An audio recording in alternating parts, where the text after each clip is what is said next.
Soyez les bienvenus et sera prêché cet évangile du royaume. Et le message 2 a comme titre le royaume de Dieu. La lecture de la Bible, c'est Matthieu 12, 28, Matthieu 21, verset 31 et 43. Nous rendons grâce au Seigneur quand j'ai suggéré aux frères de commencer à étudier ce livre de Matthieu. Nous avions pensé diviser en deux parties le livre de Matthieu pour deux conférences. La première conférence qui commence maintenant aura comme objectif la prédication de l'évangile du royaume.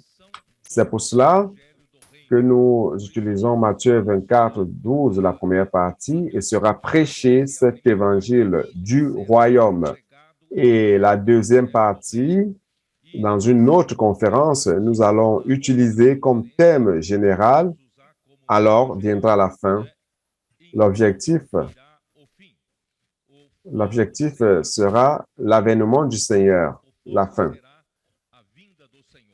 Donc, nous allons commencer déjà le deuxième message. Sur ce thème, il sera prêché l'évangile du royaume. Bien-aimés frères, je voudrais vous dire que le début d'une conférence nous sert, lorsque nous devons traiter un thème, la responsabilité est très grande de notre part.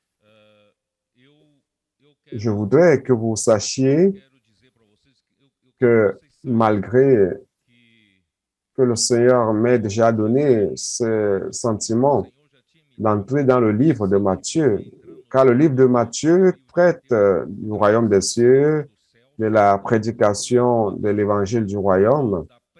J'avais déjà plus ou moins la vision générale du fardeau, de la charge que j'allais transmettre. Mais je n'ose pas faire cela à ma manière. J'avais besoin de la direction du Seigneur d'une manière claire. Je vais vous confesser que la semaine dernière, j'étais en train de préparer le squelette du message sur Thyatire, sur les vainqueurs de l'église à Thyatire que j'avais traité la semaine dernière. Vous vous en rappelez, n'est-ce pas? Lorsque je préparais donc cette semaine-là, jeudi dans la nuit, vers le milieu de l'aube, à 2h30 du matin, je me suis réveillé tout avec une grande crainte, avec ce poids sur le cœur. Je me suis réveillé dans la panique. Seigneur, la semaine prochaine, ça sera déjà la conférence internationale. Oh Seigneur Jésus, j'ai besoin de ta direction. J'ai besoin, Seigneur, que tu me donnes ta parole. Seigneur, je n'ose pas prendre mes connaissances bibliques pour donner une ligne, une direction à l'Église.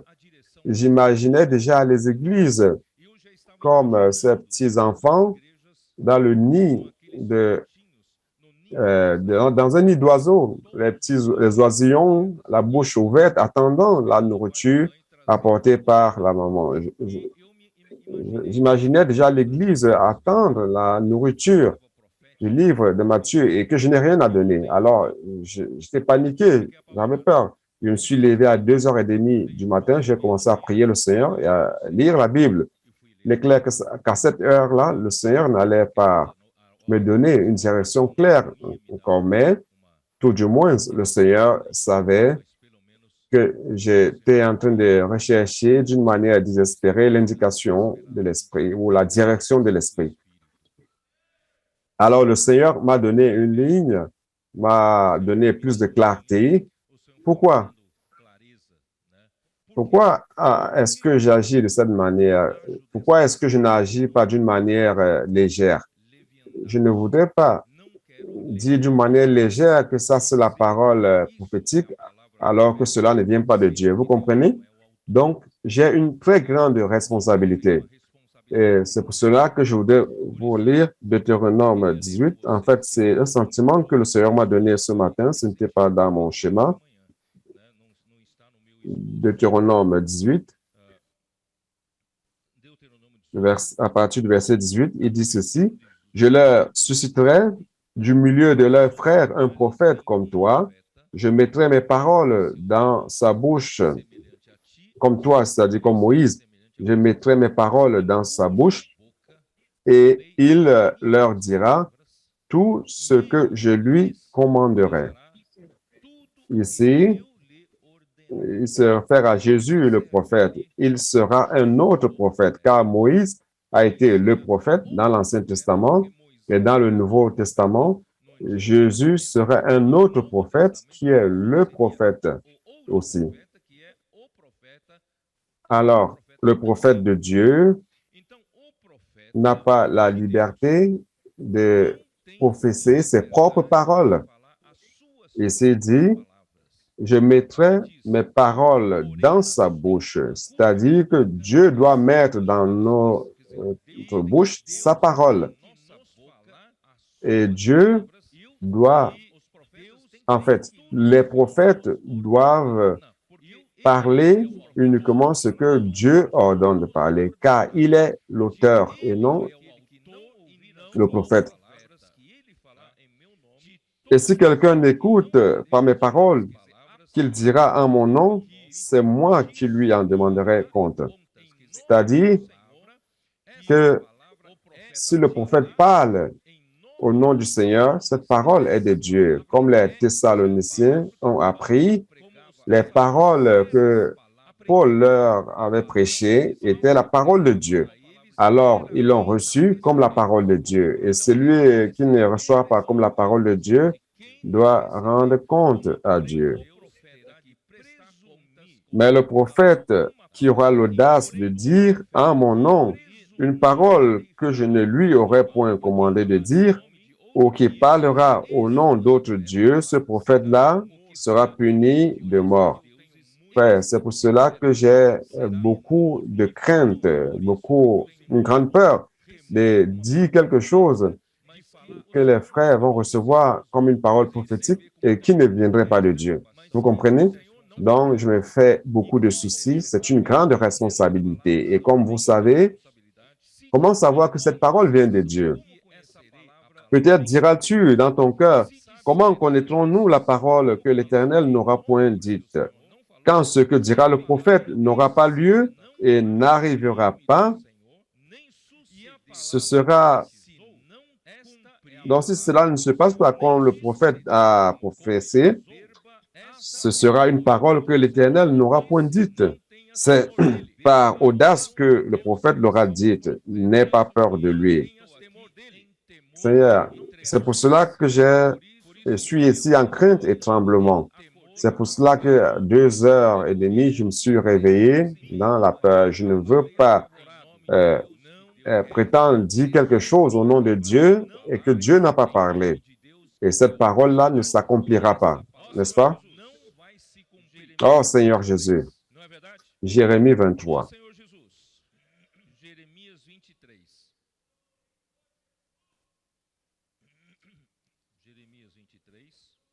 Jérémie 23.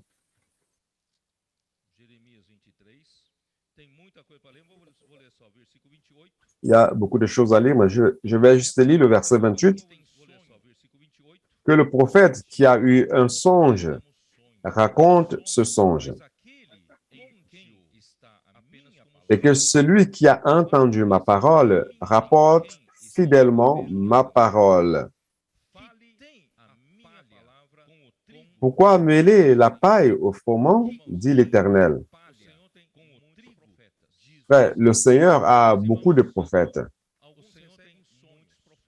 mais certains reçoivent des songes. Mais la parole qui donne la direction au peuple, Dieu la donne aux prophètes. Moïse était le prophète. Il y avait beaucoup de gens qui prophétisaient à cette époque-là. Peut-être que vous n'avez pas cet entendement. Allons lire Nombre. Nombre chapitre 11.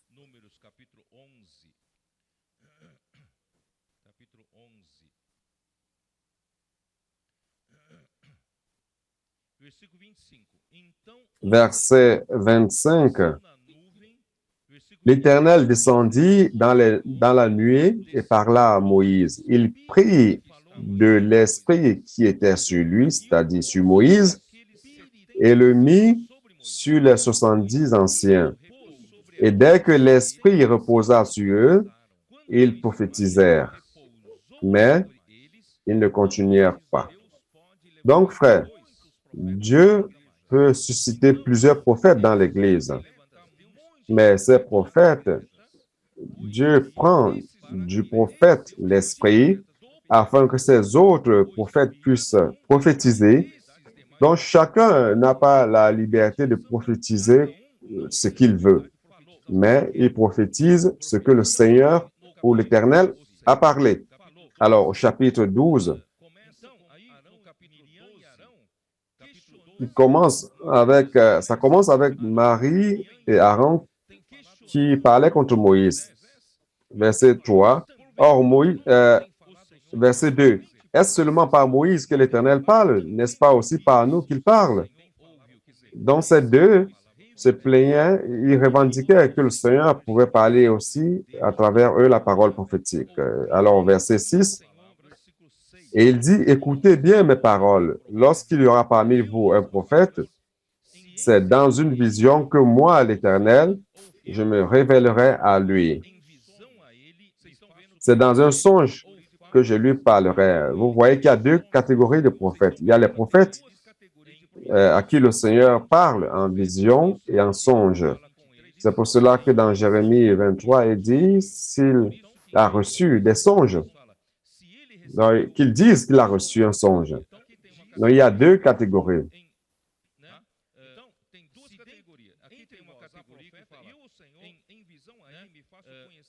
S'il y a parmi vous des prophètes, c'est en vision que je me fais connaître. Et d'autres en vision. Mais ce n'est pas la même chose avec mon serviteur Moïse qui est fidèle dans toute ma maison. Je lui parle bouche à bouche. Je me révèle à lui sans énigme. Et il voit une représentation de l'Éternel. Pourquoi donc n'avez-vous pas craint de parler contre mon serviteur, contre Moïse? La colère de l'Éternel s'enflamma contre eux. Et il s'en alla. Donc, j'ai beaucoup de tremblements, de craintes par rapport à la parole de Dieu. Et la parole qui vient de Dieu doit se confirmer. Nous voyons cela dans Marc 16, n'est-ce pas? Que dit Marc 16? Marc 16, versets 19 et 20. Le Seigneur, après leur avoir parlé, fut enlevé au ciel et s'assit à la droite de Dieu. Et ils s'en allèrent, c'est-à-dire l'Église, ils s'en allèrent prêcher partout. Alléluia! Ça, c'est la mission de l'Église. Dieu a donné une parole, un ordre à l'Église. Et l'Église obéit à la parole et amène cette prédication partout.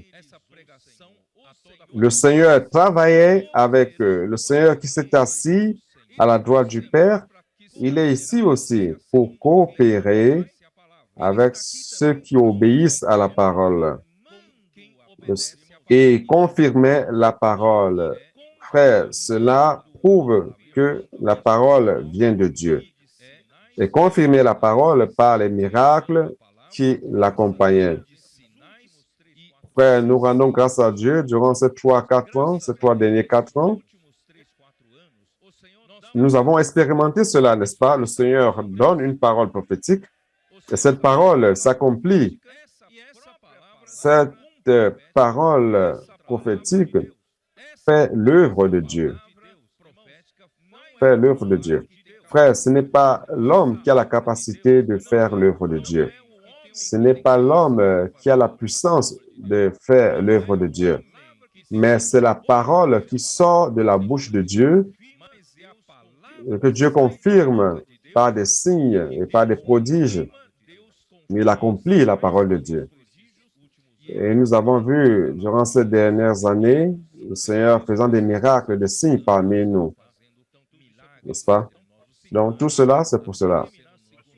Pour terminer, 2 Pierre 1, je trouve ce verset très important.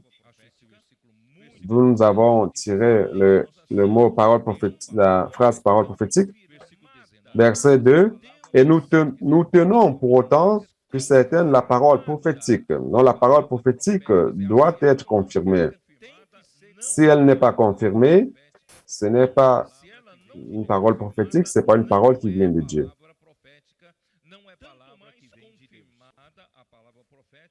Et nous tenons pour d'autant plus certaine la parole prophétique à laquelle vous faites bien de prêter attention. Frère, vous faites bien de prêter attention à la parole prophétique, comme à une lampe qui brille dans un lieu obscur. Nous sommes dans une nuit obscure, une nuit de ténèbres, où le royaume des ténèbres domine, gouverne ce monde ténébreux. Mais l'Église a une lumière qui brille. Et cette lumière, c'est la lumière de la lampe qui est la lumière prophétique. La parole prophétique nous donne cette lumière qui nous montre la direction. Nous avons donc une lumière comme une lampe qui brille dans un lieu obscur. Jusqu'à quand? Jusqu'à ce que le jour vienne apparaître et que l'étoile du matin se lève dans nos cœurs. C'est la parole au vainqueur de la promesse à Thyatire, de l'église à Thyatire. Vous vous rappelez? Pour les autres de Thyatire qui ne sont pas tombés dans la tentation de l'enseignement de Jézabel, qui ne sont pas tombés dans la prostitution spirituelle et dans l'idolâtrie. Dieu a promis de leur donner l'étoile du matin. Et quant à nous, si nous suivons fidèlement la parole prophétique, et la parole prophétique opère parmi nous efficacement, et Dieu va accomplir son œuvre à travers son Église qui reçoit la parole comme la parole de Dieu et qui réellement est, et l'œuvre, la volonté de Dieu sont accomplies. Et nous serons ainsi en train d'introduire l'aurore. Nous serons les premiers avant que le jour ne se lève, avant que les personnes en général se rendent compte que le matin est arrivé, nous aurons déjà reçu l'étoile du matin et qui va se lever et éclairer notre cœur. Après cette introduction, bien-aimés frères, je voudrais vous dire avec peur, crainte et tremblement, je voudrais vous donner un objectif correct pour étudier le livre de Matthieu. Dieu a un royaume. Son royaume vient d'éternité en éternité. Satan veut avoir un autre royaume. Il ne se soumet pas au royaume de Dieu. Ne pas se soumettre au royaume de Dieu, ça existe. Ce royaume existe, car Dieu domine d'éternité en éternité. Donc, je vais demander à ce qu'on projette cette figure que j'ai utilisée à la conférence.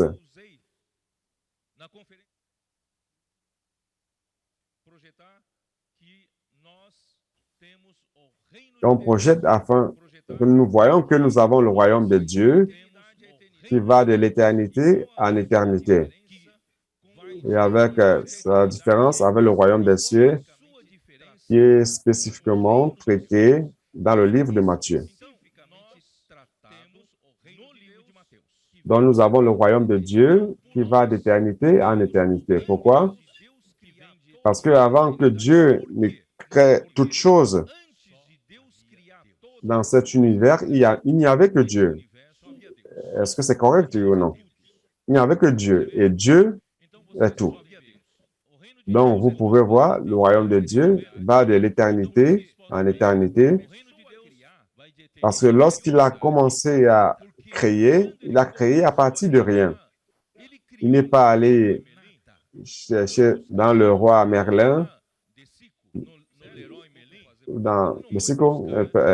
Excusez-moi de faire la publicité ici, pour chercher le matériau d'édification. Mais Dieu a créé le mot hébraïque pour dire créer, c'est bara. Bara qui veut dire créer à partir de rien. Bara. Dieu a tout simplement prononcé une parole. Dieu a tout créé à partir de la parole. Il n'avait qu'à dire et la création apparaît. Il n'avait qu'à dire une parole et la création apparaît. Donc tout procède de Dieu, oui ou non? Toute la création procède de Dieu. Donc Dieu va d'éternité à éternité. Mais lorsqu'on commence à compter le temps, car de l'autre côté, à gauche, c'est l'éternité passée, à droite, c'est l'éternité future.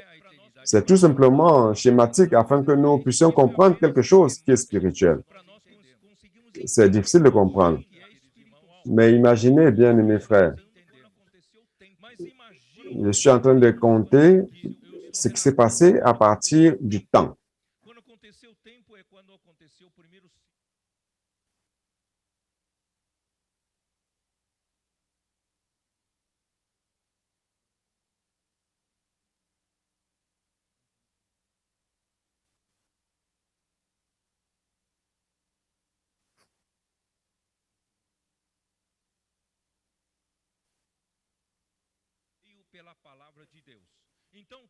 Et par la parole de Dieu. Donc tout est venu de Dieu, oui ou non? Dieu n'est-il pas le centre de connexion de toute la création qu'il a créée? Tout ce qu'il a créé est sorti de lui, oui ou non? Donc, il est le centre de connexion. Lorsque les choses sont sorties de lui, il n'a pas perdu de vue tout cela. Tout ce qu'il a créé est sorti de lui et est connecté à lui. Ça, c'est le royaume de Dieu. Et dans ce royaume qui est connecté à Dieu, il gouverne. Il exerce l'autorité. Dans cette sphère, il commande. Ça, c'est le royaume de Dieu. Est-ce que j'ai raison ou non? Donc, ça commence là, le premier siècle. Et l'homme est tombé. Avant cela, bien longtemps avant, Lucifer est tombé. Je dois entrer là, mais juste pour que vous ayez le squelette. Je sais comment illustrer. Je voudrais être un illustrateur électronique pour vous illustrer cela. Par exemple, vous voyez cette façade qui est le temps, depuis le commencement jusqu'à la fin d'Apocalypse. Lorsqu'on présente la nouvelle Jérusalem, le nouveau ciel, la nouvelle terre, c'est la fin du temps. Donc, on a le temps, le début du temps et la fin du temps. Et après, c'est une existence dans toute l'éternité. Tout ce que vous voyez sur une ligne. Si je pouvais illustrer cela, prenant cette ligne, vous allez vous rendre compte que l'autre pointe de l'éternité passée et l'autre pointe de l'éternité future ont tendance à se joindre. Oui ou non?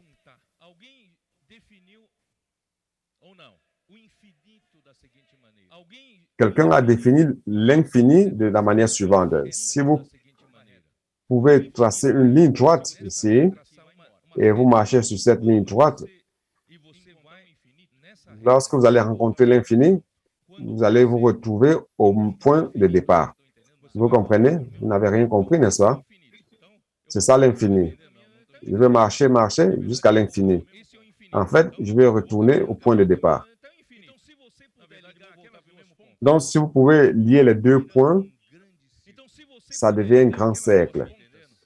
Vous comprenez? Et le temps, c'est presque insignifiant devant l'éternité. Mais le temps va faire la volonté de Dieu.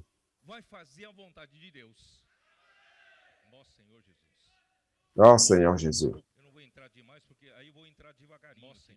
Je ne vais pas continuer, je vais l'expliquer ici tout doucement. Alors, lorsque vous étudiez le livre de Matthieu, et je vais vous mettre dans ce focus. Dieu avait le royaume de Dieu, mais il y a eu une rébellion dans le passé d'un archange. Et cet archange s'est déconnecté de Dieu, du royaume de Dieu, de l'autorité de Dieu et du gouvernement de Dieu. Oui ou non? Et il a amené avec lui un tiers des anges qui s'est aussi rebellé avec lui. À lui a été donnée la domination sur les royaumes de la terre. Sur la terre, il y avait des créatures pré-adamiques avant que Dieu ne crée Adam. Et ces créatures pré-adamiques étaient sous la domination, sur le gouvernement de cet archange. Et ces créatures sur la terre aussi se sont rebellées. Il y a eu donc un chaos dans l'univers. Et Dieu a jeté cet archange sur la terre. Il a isolé le problème dans l'univers. Il est isolé ici sur Terre. Mais lorsque je parle de Terre, frère, il ne s'agit pas de la planète Terre. C'est tout un système de la création de Dieu à partir de Genèse chapitre 2. Ce sont les planètes, les galaxies, c'est-à-dire que Dieu a isolé dans ce monde. C'est notre monde. Pourquoi? Parce que Dieu veut utiliser maintenant l'Église pour résoudre ce problème. C'est pour cela que le livre de Matthieu existe. Le livre de Matthieu, c'est pour que nous, de nouveau, que nous puissions ramener le gouvernement de Dieu ici sur terre. Il y a eu cette rébellion. Dieu veut rétablir cette autorité. C'est pour cela que la terre, qui a été créée belle d'un coup est devenue sans forme et vide. C'est dans le verset 2 de Genèse, chapitre 1, n'est-ce pas? Cela veut dire quoi? Que lorsque vous vous déconnectez du royaume de Dieu, votre vie devient un chaos. Votre vie devient un désordre, une confusion. Nos colporteurs, nos frères sont dans les rues priant pour les personnes. Et le plus souvent, il n'est pas rare qu'ils trouvent des personnes qui ont une vie totalement en pièces, totalement désordonnée. Pourquoi? Parce qu'il y a eu une déconnexion du royaume de Dieu. L'Évangile a comme objectif de reconnecter ces personnes au royaume de Dieu. Et une fois reconnectées, une fois que les personnes sont reconnectées au royaume de Dieu, tout rentre dans l'ordre, une fois de plus. Tout commence à avoir un ordre pour recevoir la dispensation de la vie de Dieu. C'est pour cet objectif que nous allons étudier le livre de Matthieu. Vous comprenez? Je ne me fais pas de souci de faire une étude doctrinale chapitre après chapitre, mais je voudrais vous présenter ce but, cet objectif qui est celui de Dieu, ce focus. Dieu veut avoir de nouveau le royaume, l'autorité, son royaume, l'autorité de Dieu établie sur terre. Alors, pourquoi le royaume des cieux? C'est-à-dire que lorsque l'Église a été engendrée, l'Église a commencé à être une île dans ce monde des ténèbres. Le monde des ténèbres où Dieu ne parvient pas à faire sa volonté sur la terre, mais dans l'Église, Dieu fait sa volonté. Dans l'Église, c'est où le ciel commande sur la terre. Dans le monde, Satan a la domination. Il vole, il tue et il détruit les personnes. N'est-ce pas cela que vous trouvez dans les rues? Les personnes totalement détruites. Mais nous rendons grâce à Dieu. Le royaume des cieux, à travers l'Église, est arrivé. Et lorsque le royaume des cieux vient, à travers la prédication de l'Évangile, frère, nous sommes de nouveau en train de réorganiser les personnes, les amenant vers le royaume des cieux. Et le royaume des cieux, lorsque tout sera terminé dans l'Église, la croissance en vie, les personnes étant sous le soin et l'édification de l'Église, à la fin, l'Église va apporter la manifestation du royaume des cieux qui est le millénaire. Et à la fin, lorsque tout sera prêt, Satan sera lancé dans le lac de feu, la mort sera lancée dans le lac de feu, il n'y aura plus rien qui ne soit sous l'autorité du gouvernement de Dieu, et alors Dieu va régner,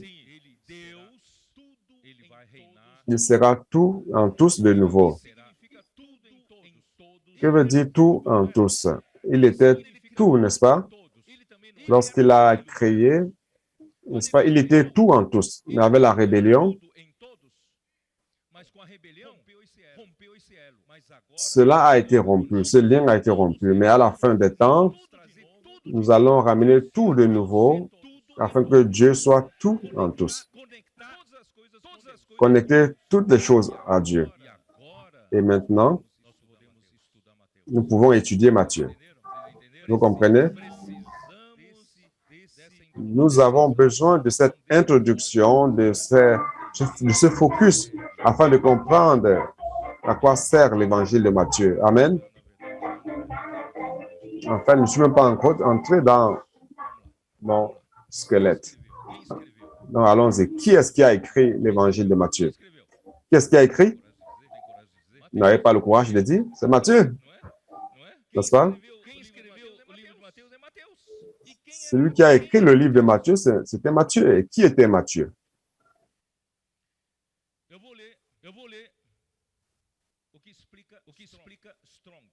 Je vais lire ce que explique Strong. Matthieu était un publicain. Il utilise le mot grec telones, qui veut dire quelqu'un qui recouvre les taxes. Un collecteur d'impôts appartenait à une classe qui était détestée, non seulement par les Juifs, mais aussi par d'autres nations, non seulement à cause de leur emploi, mais aussi par leur cruauté, leur avarice, les tromperies utilisées pour accomplir leurs tâches. Vous comprenez? C'est-à-dire que les publicains étaient, c'est la même chose que collecteurs d'impôts.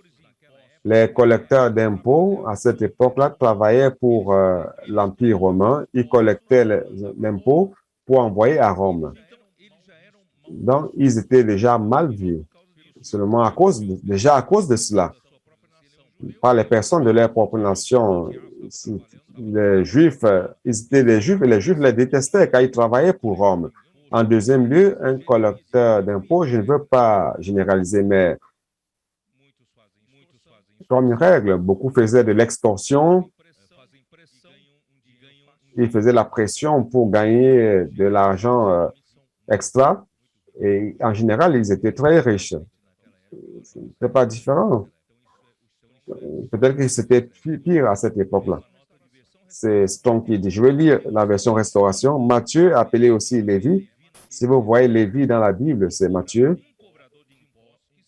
un collecteur d'impôts qui est devenu apôtre. Allons-y, Matthieu 9,9, pour confirmer qu'il est devenu apôtre. Matthieu 9,9. Seigneur Jésus. De là, étant allé plus loin, Jésus vit un homme assis au milieu des péages et qui s'appelait Matthieu. Il lui dit, suis-moi. Cet homme se leva et le suivit. C'est un miracle, n'est-ce pas? Un homme qui est assis avec de l'argent. Tout le monde voulait être riche comme lui. Il avait l'un des meilleurs emplois, n'est-ce pas? Mais lorsque Jésus lui a dit, suis-moi, il a suivi, il a tout abandonné. Il a suivi le Seigneur. Luc 5, 27. Luc 5, 27. Après cela, Jésus sortit et il vit un publicain nommé Lévi, assis au lieu des péages. Il lui dit, suis-moi. Et laissant tout, il se leva et le suivit. Voyez donc le miracle, la puissance de ce Seigneur Jésus. Voyez le magnétisme du Seigneur Jésus. Il voit quelqu'un, il dit, suis-moi, et la personne abandonne tout et le suit. Alléluia. Et n'avons-nous pas été attirés par ce magnétisme? Vous n'avez pas aussi tout abandonné? Vous n'avez pas tout abandonné pour suivre le Seigneur aussi? Alléluia. L'auteur de Matthieu s'identifie par le fait qu'il ne parle pas beaucoup de lui-même, comme l'autre mentionné dans Matthieu 9, 10, parle d'un autre. Lorsqu'il a suivi Jésus, il lui a offert un banquet, 9, 10. Comme Jésus était à table dans la maison, voici beaucoup de publicains et ses collègues, n'est-ce pas? Les collecteurs d'impôts et des gens de mauvaise vie, c'est-à-dire que les publicains étaient classifiés comme les pécheurs. Ils étaient mis dans la même catégorie. Les publicains et des gens de mauvaise vie vinrent se mettre à table avec lui et avec ses disciples. Les pharisiens virent cela et ils dirent à ses disciples, « Pourquoi votre maître mangeait-il avec les publicains et les gens de mauvaise foi? » Ce que Jésus ayant entendu dit, « Ce ne sont pas ceux qui se portent bien qui ont besoin de médecins, mais les malades. Allez et apprenez ce que signifie « Je prends plaisir à la miséricorde et non au sacrifice, car je ne suis pas venu appeler les justes, mais les pécheurs à la repentance. » Amen.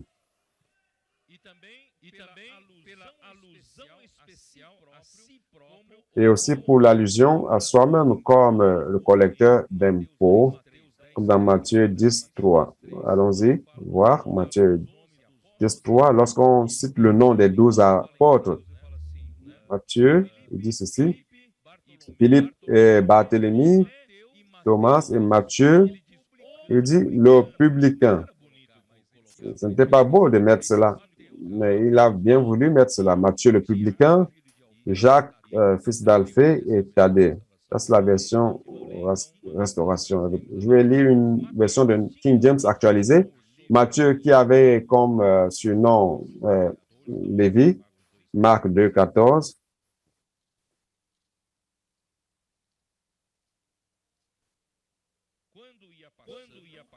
Passant, il vit Lévi, fils d'Alphée, assis au bureau des péages, et il lui dit, « Suis-moi. » Lévi se leva et le suivit. Donc, Matthieu est Lévi. Et dont le nom signifie don du Seigneur. Il était un collecteur d'impôts au service de Rome et qui a abandonné une vie d'avarice et de malhonnêteté pour suivre Jésus, le Messie. Matthieu 9, 9 à 13. On l'a déjà lu. Et dans Marc et Luc, il a appelé par son autre nom, Lévi. Maintenant, je vais lire une note d'un auteur appelé Matthew Henry. L'écrivain est un juif publicain de vocation jusqu'à ce que Jésus ait sollicité sa présence. Alors, il a abandonné la collection d'impôts pour le suivre et a fait partie de ceux qui accompagnaient le Seigneur à tout moment. Il entrait et sortait depuis le baptême de Jean jusqu'au jour où le Seigneur a été reçu en haut. C'est dans Acte 1. Allons-y voir. Acte 1. Ici, il montre que tous les 12 disciples ou apôtres du Seigneur Jésus, tous devaient avoir une qualification. Et la qualification est décrite justement dans ces deux versets. Allons voir. C'était dans le choix de l'apôtre pour substituer Judas qui était mort. Dans verset 21,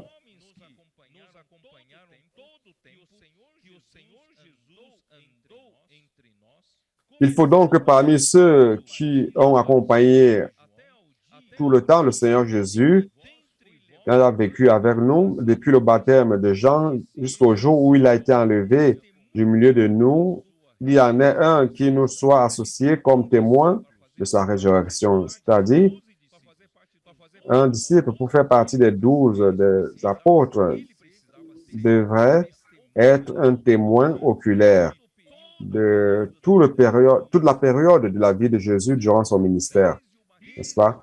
Depuis le baptême de Jésus par Jean-Baptiste jusqu'au jour où il est monté au ciel. À tout moment, tous les moments, les disciples étaient avec Jésus. Et Matthieu était un témoin compétent de ce qu'il a enregistré. Nous sommes informés de ce qu'il a écrit, cette histoire, à peu près 8 ans à peu près après l'ascension de Christ. Cet auteur affirme qu'après l'ascension de Christ dans Acte 1, 8 ans après, il a écrit l'évangile de Matthieu. Pourquoi est-ce que j'ai voulu lire cette note? Je voudrais vous montrer la chose suivante. Pourquoi est-ce que Dieu a écrit Matthieu pour écrire l'évangile? Parce qu'il était un publicain. Parce qu'il était un collecteur d'impôts. Il connaissait tous les méandres de la politique et du gouvernement. Vous me comprenez, oui ou non? Pour comprendre l'importance d'un royaume, il aurait fallu que ce soit quelqu'un qui soit lié au gouvernement. Si vous prenez un pécheur, n'importe quel pécheur, pour écrire Matthieu, il n'allait pas parler du royaume. Mais Matthieu parle du royaume. Vous comprenez? Dieu prépare chaque personne. Marc, qui était Marc? Qui était Marc? C'est le jeune Jean-Marc. Vous vous rappelez qui était Marc? C'était celui qui, durant le premier voyage de Barnabas et Paul, a abandonné. Il n'a pas supporté la dureté du voyage. Et c'est ce même Marc, après avoir mûri, il a accompagné Pierre. Et Pierre lui a raconté tous les détails de son évangile. Et Marc a écrit l'évangile. Et Marc représente un évangile qui parle d'un sauveur serviteur. À cause de son passé, de son expérience. Et Luc était un médecin qui a écrit, il a mené des enquêtes avec détail toute la vie de Jésus et il a écrit comme un médecin. Un médecin traite des personnes. Dans le troisième évangile, celui de Luc parle du sauveur homme. Matthieu, c'est le sauveur, roi. Quelqu'un qui est lié au gouvernement qui a pu écrire le premier évangile. Le deuxième évangile, c'est un jeune Marc, le jeune Marc qui a marché avec Pierre.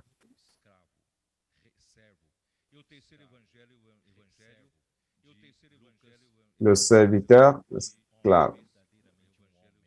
Et le troisième, l'évangile de Luc, d'un homme, véritable homme. Le quatrième évangile, c'est Jean. Jean a écrit Jésus comme Dieu. Oui ou non? Il est Dieu. Oh Seigneur Jésus. Amen. Quel est l'objectif du livre? Le principal objectif de l'évangile de Matthieu, c'est, je vais lire une note de King James actualisée, c'est raconter son témoignage personnel sur le fait que Jésus est le Messie promis dans l'Ancien Testament, dont la mission messianique est d'apporter le royaume de Dieu jusqu'à l'humanité. Les Juifs, jusqu'à maintenant, attendent le Messie. Mais Matthieu a déjà avisé, le Messie est déjà venu. Et ce Messie, c'est Christ, Jésus-Christ. Et il est déjà venu, il est venu pour apporter le royaume de Dieu ici sur terre. Il est venu comme le Messie et sa mission messianique, c'est d'apporter le royaume de Dieu jusqu'à l'homme.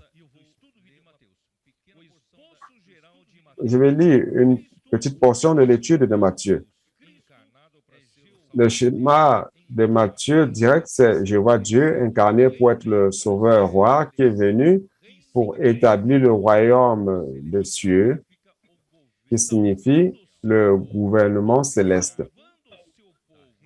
sauvant son peuple du péché, de la rébellion, de la déconnexion, à travers sa mort et résurrection.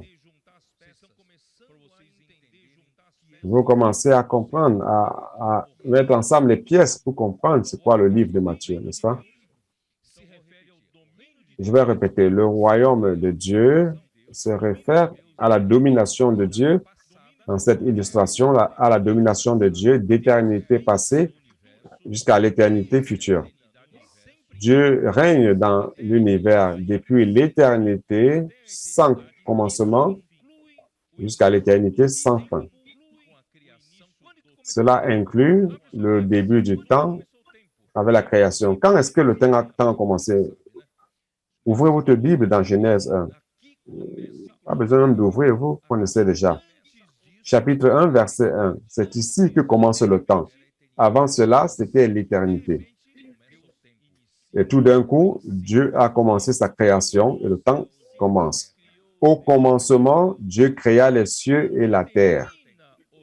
Le temps commence à partir de là. Et quand est-ce que le temps prend fin? Apocalypse 21.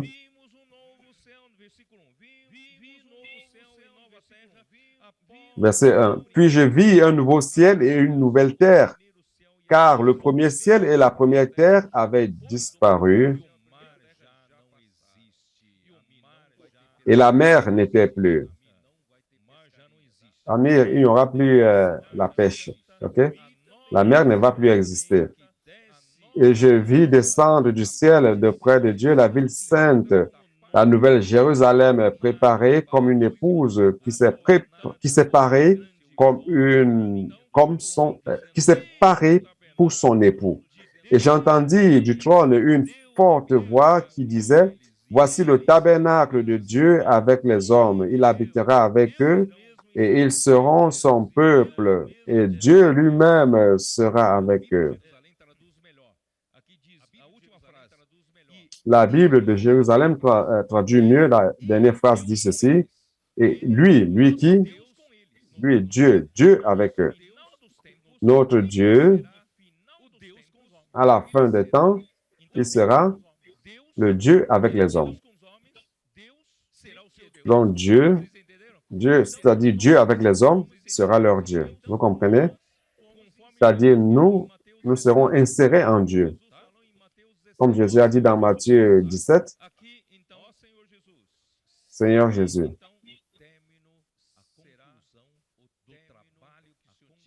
Donc, ça sera la conclusion de l'œuvre que le Seigneur va faire durant le temps pour obtenir de nouveau le royaume de Dieu ici sur terre. Et à la fin, Dieu va connecter son Église.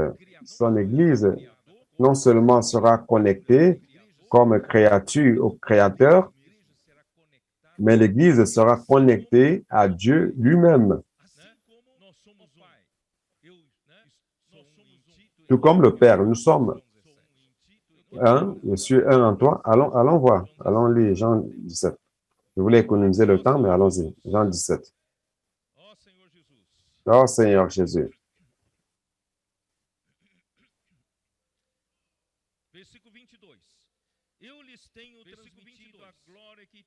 Verset 22. Je leur ai donné la gloire que tu m'as donnée afin qu'ils soient un, comme nous sommes un.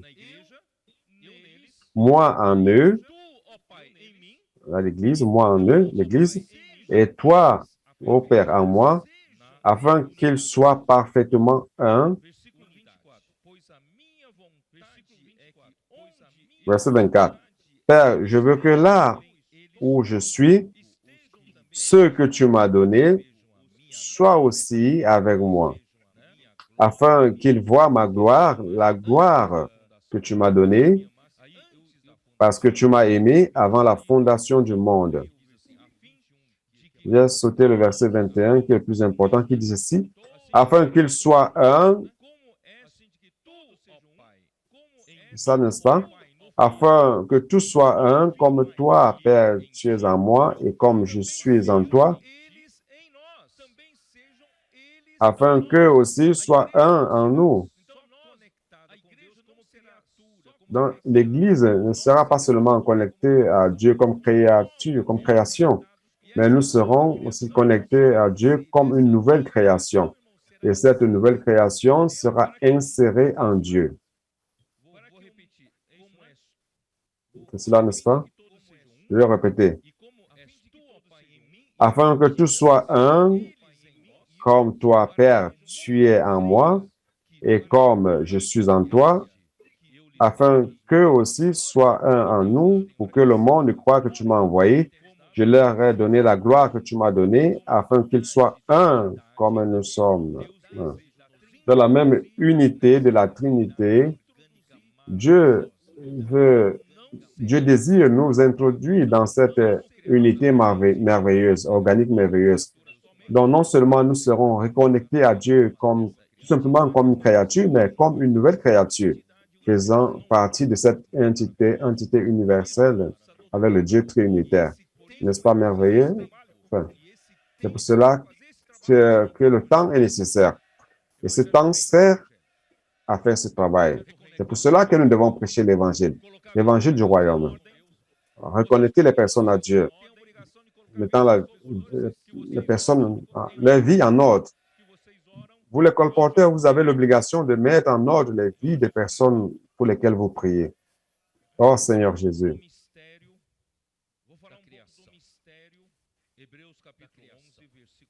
Je vais parler un petit peu du mystère de la création. Hébreux 1, Hébreux 11, 3. Hébreux chapitre 11, verset 3.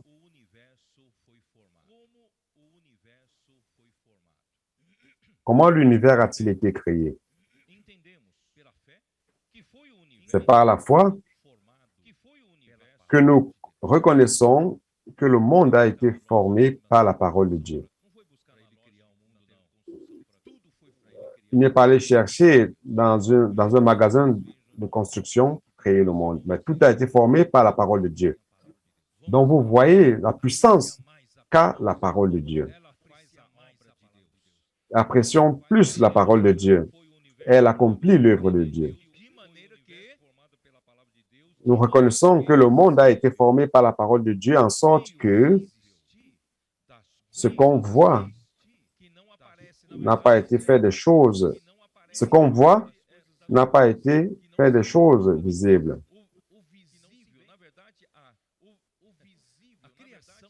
C'est-à-dire que le visible, la création, la partie visible vient des choses qui existaient déjà, qui étaient invisibles.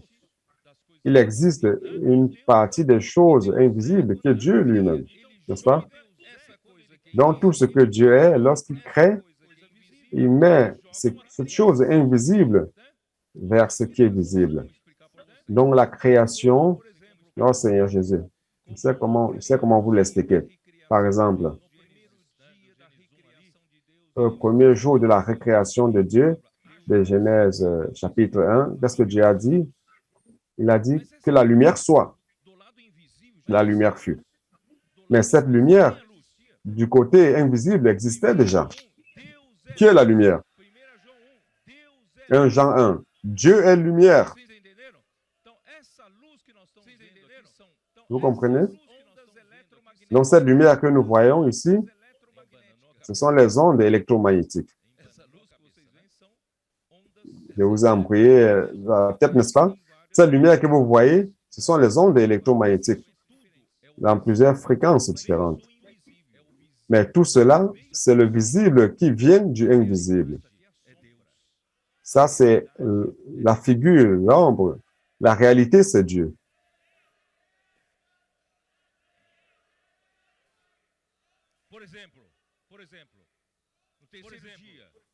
Par exemple, au troisième jour, Dieu a commandé pour que les eaux se rassemblent en un lieu, n'est-ce pas? Et la terre sèche est apparue.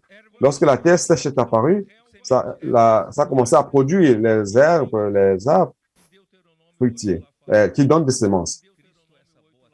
Et dans le Deutéronome 8, il dit que Christ est cette bonne terre, où il y a toutes sortes de productions, commençant par le lac profond, la fontaine et les rivières d'eau, et après les vignes, les oliviers, le fer, le cuivre, tout cela, n'est-ce pas? Alors, qui était cette réalité? C'était Christ lui-même. Christ était du côté invisible. Lorsque Dieu a créé, il a dit qui est la portion sèche, et il est apparu. Vous comprenez? Tout ce que Dieu a créé vient du monde invisible, de ce qu'il est, de sa réalité. Oh Seigneur Jésus. C'est que le porteur devient fou ici, n'est-ce pas?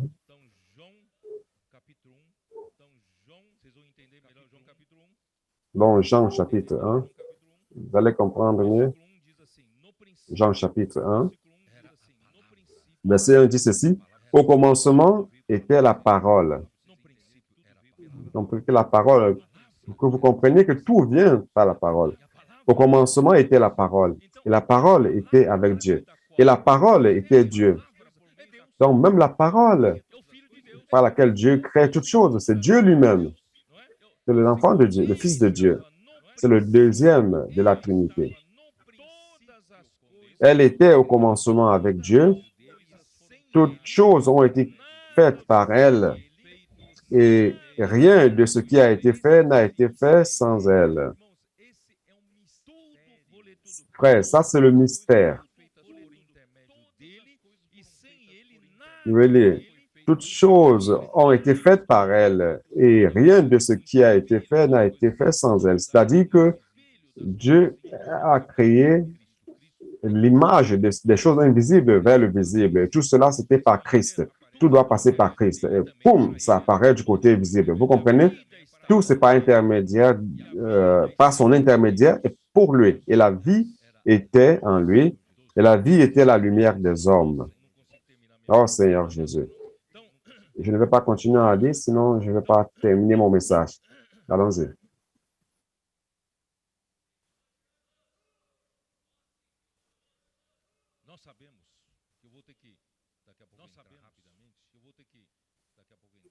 Nous savons, je vais rapidement entrer dans la partie de la rébellion de l'archange.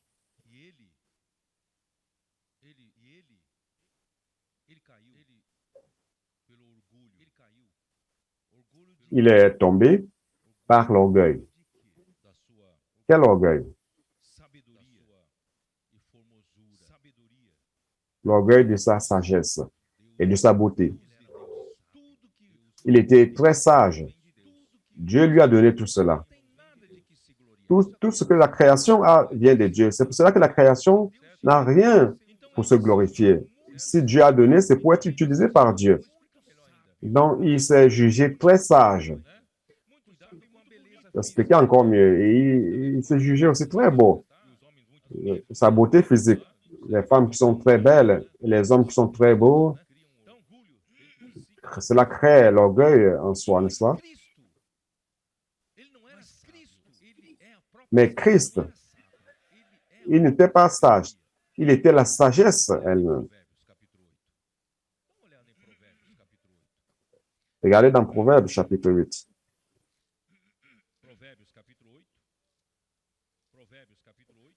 Proverbes chapitre 8.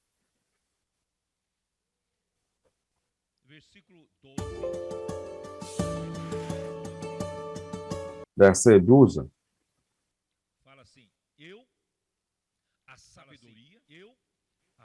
Il dit ceci, moi, la sagesse, j'ai pour demeure le discernement et je possède la science de la réflexion. Le Fils de Dieu lui-même, le deuxième de la Trinité, est la sagesse elle-même. La crainte de l'Éternel, c'est la haine du mal, l'arrogance de l'orgueil, la voix du mal et la bouche perverse. Voilà ce que j'ai. La sagesse est cela. Le conseil et le succès m'appartiennent. Je suis l'intelligence. La force est à moi. Verset 22. L'Éternel m'a créé la première de ses œuvres, avant ses œuvres les plus anciennes. J'ai été établi depuis l'éternité. Donc, bien mes frères, Christ, le deuxième de la Trinité, le Fils, est la sagesse elle-même. Il existait déjà depuis le commencement de l'œuvre de la création de Dieu, depuis l'éternité. Il avait déjà été établi comme la sagesse. Depuis le commencement, avant le commencement de la terre, verset 24, je fus enfanté quand il n'y avait point d'abîme, point de source chargée d'eau, avant que les montagnes soient fermées, avant que les collines existent, je fus enfanté. Il n'avait pas encore fait ni la terre, ni les campagnes, ni les premiers atomes de la poussière du monde. Lorsqu'il disposa les cieux, j'étais là. Lorsqu'il traça un cercle à la surface de l'abîme, lorsqu'il fixa les nuages en haut et que les sources de l'abîme jaillirent avec force, lorsqu'il donna une limite à la mer pour que les eaux n'en franchissent pas les bords, lorsqu'il posa les fondements de la terre, j'étais à l'œuvre auprès de lui. Et je faisais tous les jours ses délices, jouant sans cesse en sa présence. Le Père et le Fils vivaient dans des délices, dans une joie, un plaisir. Frère, ça c'est le début d'un commencement, d'une relation parfaite. Jouant sur le monde de sa terre, en trouvant mon bonheur, non, en tout temps. Je m'ennuyais pas avec lui. Donc, avec Dieu, on s'ennuie pas, frère. Il n'y a que la joie. Il n'y a que la joie, le bonheur, une bonne relation. Jouant sur le globe de sa terre et trouvant mon bonheur parmi les fils de l'homme. Les fils de l'homme ont été créés aussi pour le plaisir de Dieu. Oh Seigneur Jésus.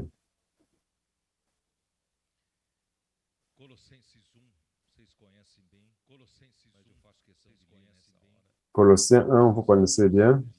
Je vais le lire. Colossiens 1, de 15 à 17.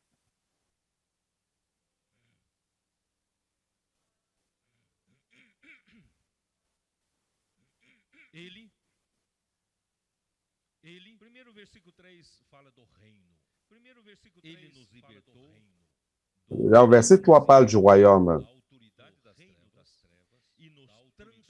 Il nous a délivrés du royaume des ténèbres et nous a transportés, au verset 13, et nous a transportés dans le royaume du Fils de son amour. Donc, c'est une question de royaume. Il veut nous délivrer du royaume des ténèbres et nous mettre dans le royaume du Fils de Dieu, en qui nous avons la rédemption, la rémission des péchés. Il est l'image du Dieu invisible. Qui est Lucifer pour entrer en compétition avec le Fils de Dieu, avec le Fils frère? Il est l'image du Dieu invisible, le premier-né de toute la création. Tout a été créé. Il a été le premier à être créé. Seigneur Jésus. Car en lui ont été créées toutes les choses qui sont dans les cieux et sur la terre, n'est-ce pas? Où suis-je? Les visibles et les invisibles, trônes, dignité, domination, autorité. C'est-à-dire que même Lucifer, à qui Dieu a donné l'autorité, a été créé par Christ. Par Christ. Tout a été créé par lui et pour lui. Il n'y a pas quelque chose, il n'y a rien qui a été créé qui ne soit hors de lui. Tout a été créé par lui et en lui. Il est avant toute chose et toute chose subsiste en lui. Je ne sais pas si vous vous rappelez, j'ai fait plusieurs illustrations avec ce verset. Je voudrais que vous projetiez le verset 17. Il est avant toute chose, c'est-à-dire avant de créer une figure, vous devez avoir un point de départ, n'est-ce pas? Si vous voulez tracer un cercle, une circonférence, vous avez besoin du centre de la circonférence ou du centre du cercle. Il est ce centre. Il est avant toute chose. Pour créer toute chose, Dieu devait le placer comme centre. Vous comprenez? Donc, sans lui, rien ne se fait. Il est le centre. Il est avant toute chose. Vous voyez? En lui aussi, tout subsiste.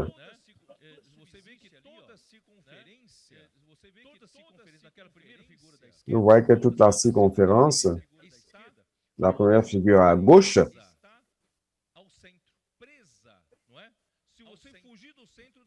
tout point de la circonférence est lié au centre. Si vous sortez vous coupez le lien avec le centre, ce ne sera plus la circonférence.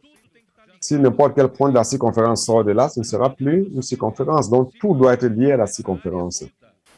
Et tout doit être lié au cercle.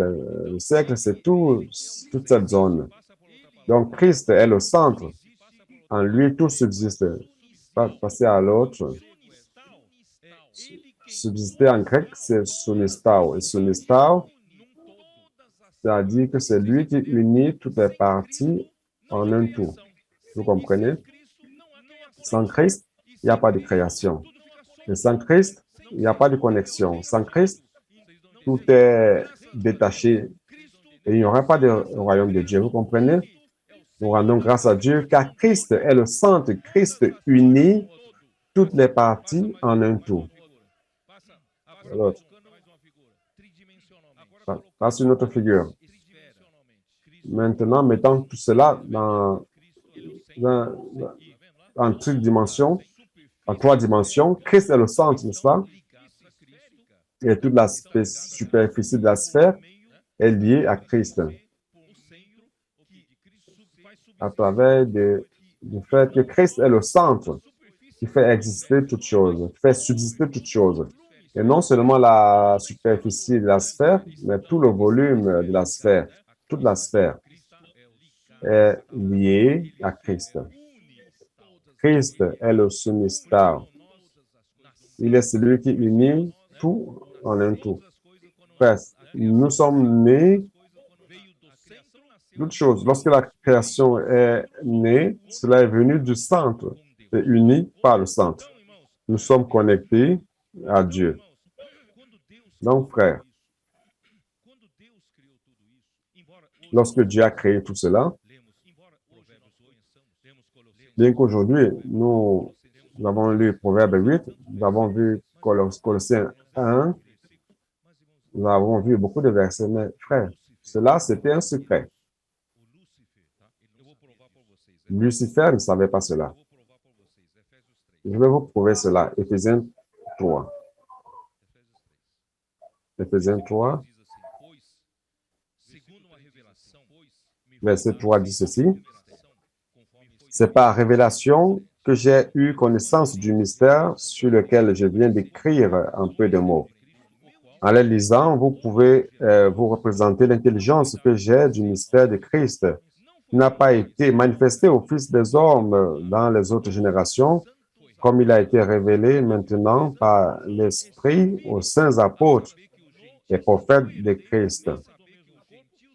Ce mystère, c'est que les païens sont co-héritiers, forment un même corps et participent à la promesse en Jésus-Christ par l'Évangile, dont j'ai été fait ministre selon le don de la grâce de Dieu qui m'a été accordé par l'efficacité de sa puissance.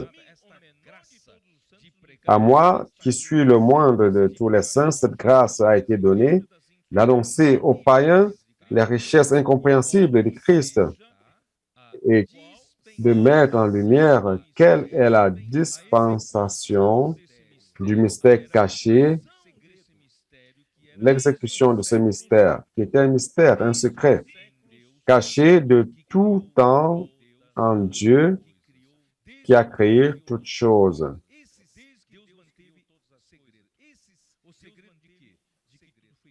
Quand Dieu a créé toutes ces choses, il a gardé cela secret. Le secret de ce que tout a été créé par Christ. Le secret de ce que Christ est le premier-né de toute la création.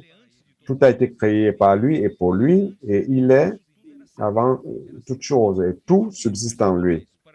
Donc tout cela était un secret. Pourquoi? Verset 10, afin que les dominations et les autorités dans les cieux célestes connaissent aujourd'hui par l'Église. Maintenant, par l'Église, alors que ça a déjà, tandis que ça a été révélé, la sagesse infiniment variée de Dieu. Donc, ils ne savaient pas. C'est pour cela que Satan, avant de tomber, il voulait être cet élément. C'est ce que je voulais dire. Donc, je vais parler un peu de la rébellion. Voyons s'il y aura le temps. Ésaïe 14. Ésaïe 14.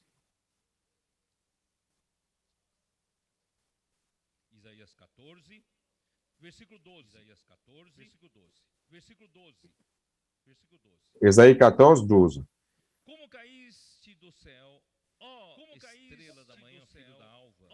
Te voilà tombé du ciel, astre brillant. Fils de l'aurore, tu es abattu à terre, toi, le vainqueur des nations. Ici, il se réfère à cet archange qui est tombé, qui s'est rebellé. Ici, le mot étoile du matin hébreu, c'est Éléon. Et en latin, Vulgate, c'est Lucifer. Donc, pour nous, le plus facile, c'est Lucifer. Donc, nous allons emprunter le mot Lucifer. Lucifer a été créé plein de beauté et de sagesse. C'est dans Ézéchiel. Ézéchiel 28.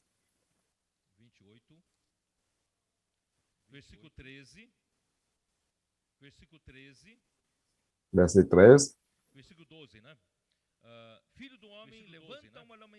Verset 12. Fils de l'homme prononce une complète sur le roi de Tyr, tu lui diras. Ainsi parle le Seigneur éternel, tu mettais le sceau à la perfection, tu étais plein de sagesse, parfait en beauté. Cet ange, leader des anges, a été créé comme un prince. Pour être un leader, il a été créé comme le sceau, la perfection. Il a été créé d'une manière parfaite, plein de sagesse et parfait en beauté. Mais il était loin de savoir que Christ était la sagesse elle-même.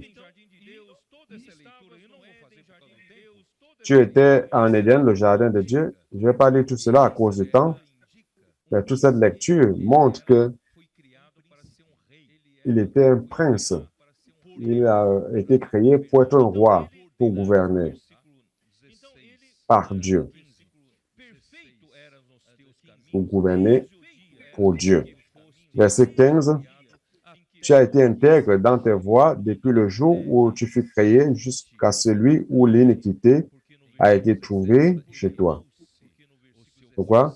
Verset 17 dit ceci, ton cœur s'est élevé à cause de ta beauté, tu as corrompu ta sagesse par ton éclat, je te jette par terre, je te livre en spectacle, un roi.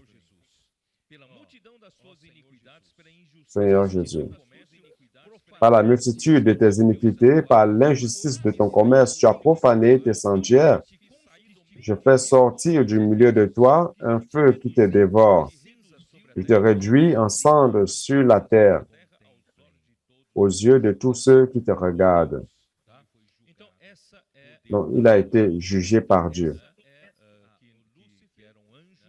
Ici, c'est Lucifer, qui était un ange comme un roi, créé pour être un roi, un prince.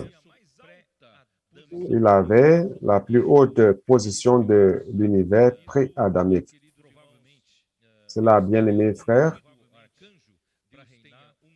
probablement Dieu avait uni l'archange pour régner sur toute l'ère pré-adamique. L'autorité et la gloire de cet Dieu lui aurait été donnée. C'est pour cela que vous savez que dans la tentation de Jésus, il a dit à Jésus, si tu te prosternes et m'adores, tout ce royaume de ce monde, de ce monde, de sa gloire qui m'a été donné, je pourrais te les donner. Donc, après la rébellion, il devait remettre à Dieu. Il n'a pas remis cela à Dieu. Dieu n'a pas pris de force, mais l'Église va prendre cela.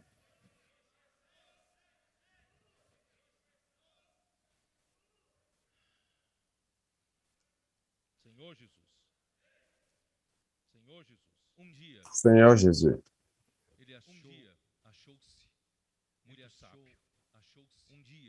un jour, il s'est jugé très sage. Un jour, il s'est jugé très parfait, très beau. Il a aimé l'éloge de la part des gens, les lieux, les projecteurs, la célébrité, la gloire, et qu'au-dessus de lui, il n'y a plus personne, il n'y a que Dieu. Alors il a dit, je vais monter. Retournant à Isaïe, je vais monter plus, je vais monter. Chapitre 14, Isaïe, verset 13. Tu disais dans ton cœur, je monterai au ciel, je lèverai mon trône au-dessus des étoiles de Dieu, je m'assirai sur la montagne de l'assemblée, à l'extrémité du septentrion où se trouve le trône de Dieu. Je monterai sur le sommet des nuées, je serai semblable au Très-Haut.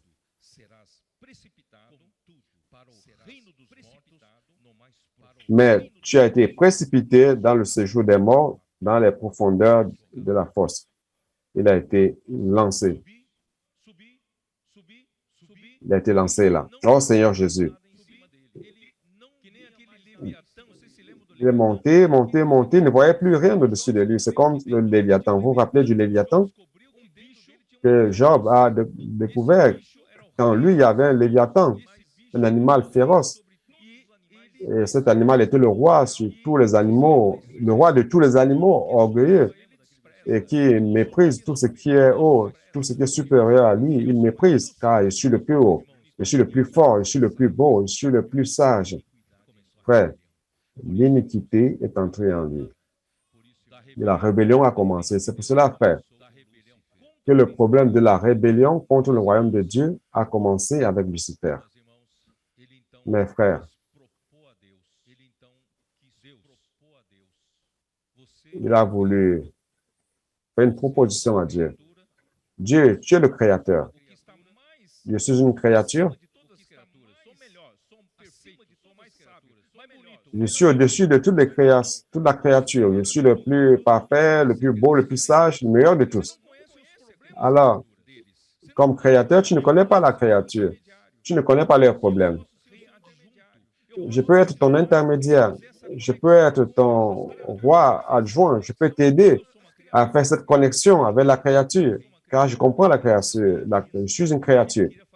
Il voulait être le co-roi, le roi adjoint. Il voulait faire la connexion entre le Dieu créateur et la créature. Mais il était loin de savoir que Dieu avait déjà planifié Christ.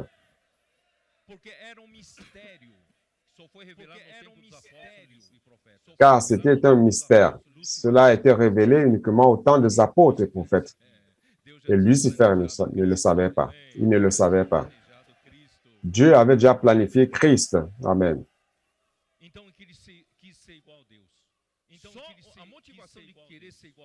Il voulait être donc égal à Dieu. Mais la motivation de vouloir être avec Dieu, c'était déjà une rébellion, un orgueil. Et Dieu l'a jeté sur la terre. Et puisque Dieu l'avait rejeté, il l'a déconnecté du royaume de Dieu, alors il a dit, je vais organiser mon royaume. Pour monter mon royaume,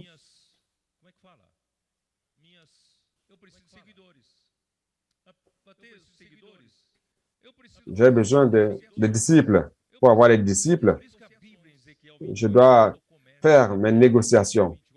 C'est pour cela que la Bible, dans Ézéchiel, parle de ton commerce. Et King James actualisé parle des affaires, du business, l'acte de négociation. Il a commencé à négocier des positions. N'est-ce pas? C'est comme ça que ça fonctionne à Brésil. Négocier des positions. Si tu m'appuies, je te mets en première position après moi. Si tu m'appuies, je te mets en deuxième lieu. Si tu m'appuies, troisième lieu. Troisième position, OK? De la former un groupe de principautés et d'autorités. Dans le livre de Daniel, il y a le prince de Perse, le prince de Grèce. Donc, il a désigné plusieurs en négociant des positions. Il a commencé à être violent. La violence a commencé à faire son entrée, la corruption dans les négociations. Et aujourd'hui, il donne une armée, il a une armée qui est très forte. Les autorités, les dominations que Éphèse appelle les forces spirituelles du mal. Oh Seigneur Jésus.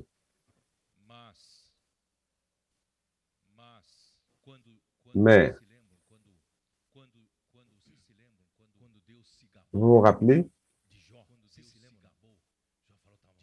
lorsque Dieu s'est vanté de Jean, il a dit, vous vous rappelez, regarde donc Job, mon serviteur, un homme droit, intègre, il est loin du mal. Il n'y a personne comparable à lui. Qu'est-ce que Satan a dit?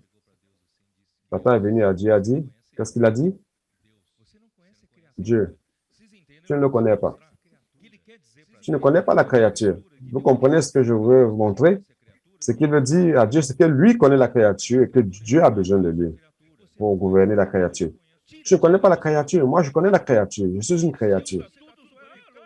Tu lui as tout donné. Tu lui as tout donné, c'est vrai. Si Dieu donne tout, on dit, ah, loué soit Dieu. Enlève, essaie d'enlever tout ce que tu lui as donné. Dieu a dit, alors, tu peux enlever. Il a tout enlevé. Mais Job n'a pas renoncé à Dieu. Même comme cela. Et une autre fois, en Job 2, il est venu, il a dit, tu vois mon serviteur intègre, n'est-ce pas? C'est par manque de temps que je ne suis pas en train de lire. Vous pouvez lire à la maison. C'est parce que tu ne l'as pas touché, tu as enlevé tous les biens. Sa famille, essaie de le toucher de sa vie et tu verras. Le Seigneur a dit, tu ne lui enlèves pas la vie. Tu peux faire tout ce que tu veux, mais tu préserves sa vie.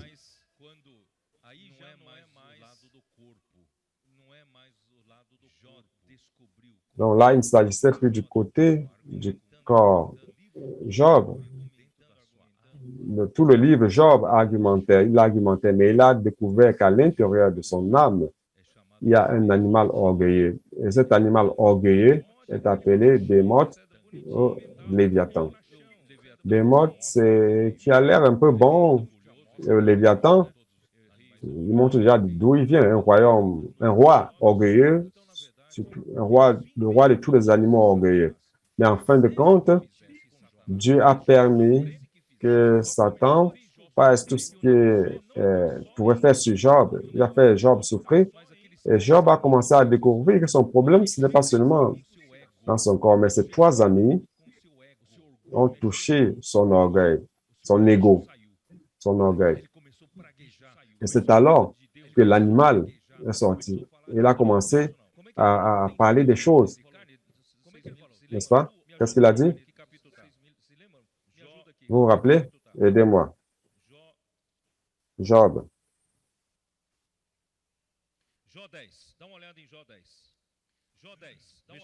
Job 10. Allez dans Job 10, verset 4.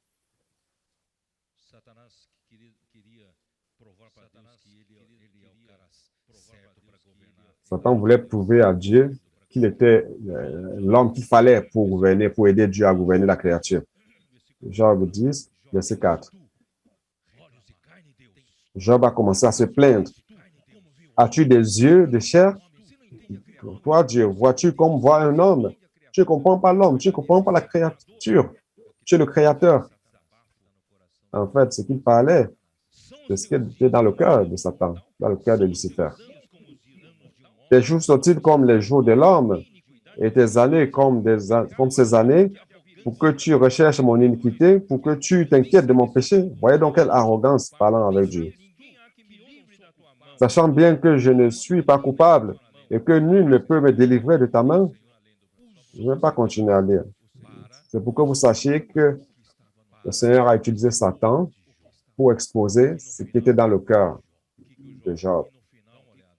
Et à la fin, qu'est-ce que Job a vu? Vous voyez? Oh Seigneur Jésus.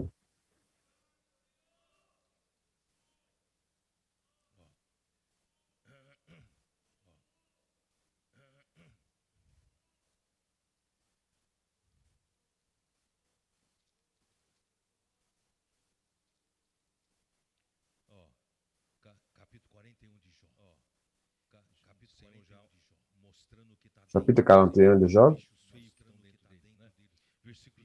Le Seigneur montrant déjà les choses, les animaux qui sont dans son corps. Verset 33. Sur la terre, nul n'est son maître. Il a été créé pour ne rien craindre. Il regarde avec dédain tout ce qui est élevé. Il est le roi des plus fiers animaux. Ici, ce n'est pas seulement Satan, effectivement, mais à l'intérieur de Job, il y avait cet animal. À l'intérieur de l'homme déchu, il y a cet animal d'orgueil qui vient de Satan. Oh Seigneur Jésus. C'est pour cela qu'à la fin, 42, verset 1, verset 2, je reconnais que tu peux tout et que rien ne s'oppose à tes pensées. Quel est celui qui a la folie d'obscur mes desseins? Oui, j'ai parlé sans les comprendre, des merveilles qui me dépassent et que je ne conçois pas. Il est vrai que la créature ne connaît pas beaucoup de choses. Dieu a maintenu en secret beaucoup de choses à l'archange. Et encore moins nous. Écoute-moi, et je parlerai, je t'interrogerai et tu m'instruiras. Mon oreille avait entendu parler de toi, mais maintenant mon œil t'a vu. C'est pourquoi je me condamne et je me repens sur la poussière et sur la cendre. Frère, celui qui connaît Dieu finit par se repentir, car l'homme pense qu'il connaît. C'est comme Satan qui montre qu'il est capable et que Dieu a besoin de lui, et que Dieu a besoin de vous pour conduire le peuple, pour prêcher l'évangile. Dieu a besoin de vous pour faire son œuvre. Dieu n'a pas besoin. Dieu utilise l'homme comme des canaux, comme un buisson. Mais le buisson ne sert pas de combustible pour le feu. La puissance vient de Dieu. Le buisson est tout simplement le support. Comment le feu va dans la rue si le buisson n'y va pas? Donc, Dieu a besoin de vous dans ce sens. Mais la puissance est de Dieu.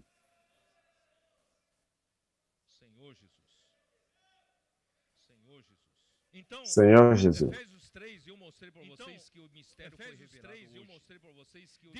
Éphésiens 3, je vous ai montré que le mystère a été révélé aujourd'hui.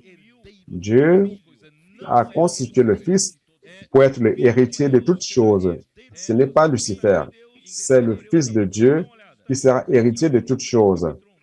C'est dans Hébreux chapitre 1. Allez-y voir. Hébreux chapitre 1. Je voulais terminer avant, mais une fois de plus, je me suis étendu. Hébreux chapitre 1, verset 2. Dans ces derniers temps, Dieu nous a parlé par le Fils qu'il a établi héritier de toutes choses, par lequel il a aussi créé le monde. Lucifer ne savait pas cela. Dieu avait déjà défini que le Fils allait hériter de toutes choses et non Lucifer.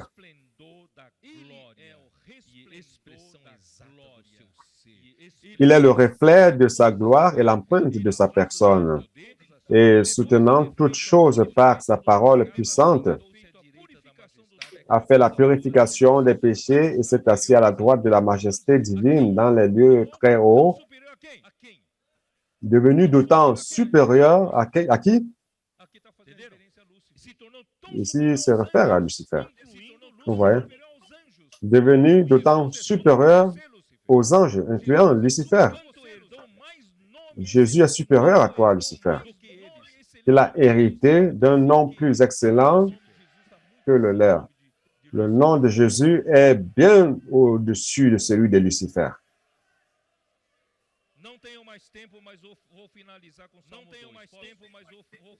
Je n'ai plus le temps, mais je vais finaliser avec le psaume 2.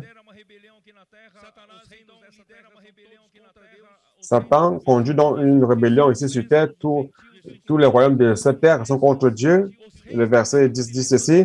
Et maintenant, roi, conduisez-vous avec sagesse. Et verset 2. Pourquoi les rois de la terre se soulèvent-ils et les princes se liguent-ils avec eux contre l'Éternel et contre son oint? Brisons leurs liens, délivrons-nous de leurs chaînes. C'est ce qu'ils se disent. Les hommes ne veulent plus de l'imitation de Dieu et ils veulent faire tout ce qu'ils désirent. Les hommes ne veulent plus d'aucune restriction morale ou éthique, d'aucune restriction spirituelle de la part de Dieu, car les hommes veulent la dépravation. Ils veulent faire les choses qu'ils veulent faire. Ils veulent rompre tout lien avec Dieu. Nous voulons relier les hommes à Dieu et les hommes veulent encore se délier.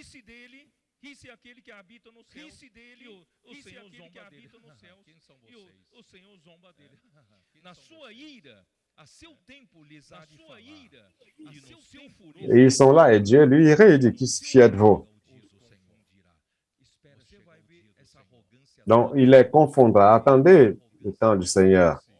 Celui qui siège dans les cieux, Dieu, dans les cieux rit, le Seigneur se moque d'eux, puis il leur parla en sa colère, et il les épouvante dans sa fureur.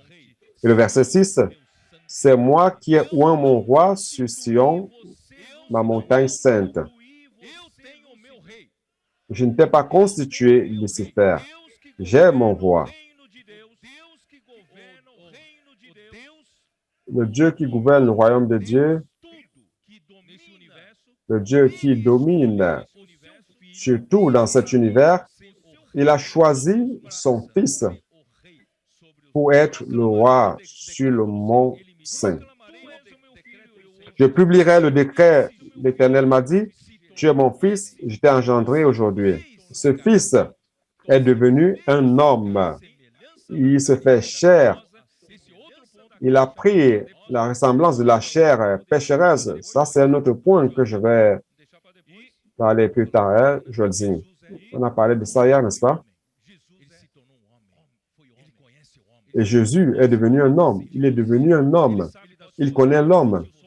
Il peut avoir compassion de vous. Il connaît tes douleurs, tes souffrances. Il connaît la créature. Oui ou non? Dieu n'a pas besoin de Lucifer. Dieu a déjà son Fils. Il a Christ. Alors le Père dit au Fils, demande-moi et je te donnerai les nations pour l'héritage, les extrémités de la terre pour possession. Demande. Et le Fils a demandé, n'est-ce pas?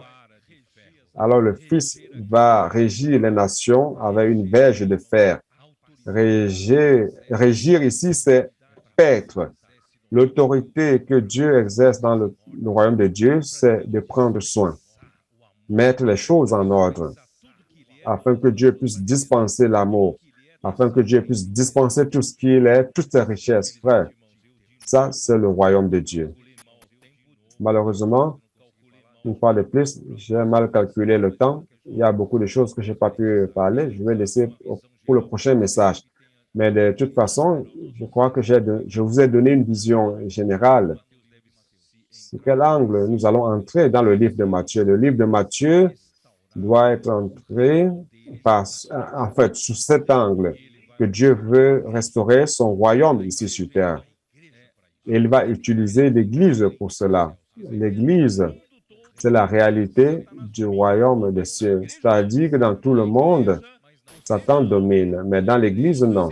Dans l'Église, les cieux dominent. Les cieux commandent sur nous. Il y a autorité sur nous. Christ est l'autorité sur toutes choses, commençant par l'Église. Amen. Que Dieu vous bénisse. Vous pouvez vivre ces jours étant connecté au Seigneur, étant sous son autorité.